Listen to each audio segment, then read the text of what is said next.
কথা জিজ্ঞেস রে ভাই। আমরা টাকা খাই না, যান কালকে থেকে পয়রা আইসেন। ভাই হেলমেট। ভাই ভাই কাম দোষী ভাই, আমি কেন? আমার 14 গোষ্ঠী কোনোদিন হেলমেট ছাড়া বাইরে বেরিয়ে না ভাই। আচ্ছা ঠিক আছে, যান কালকে থেকে হেলমেট পরবেন। ওই হেলমেট।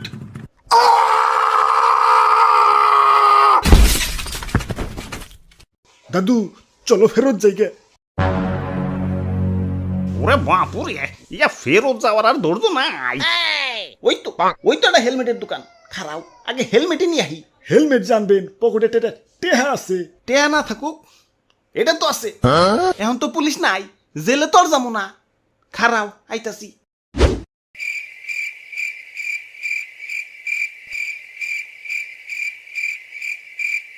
কতক্ষণ হয়ে গেল?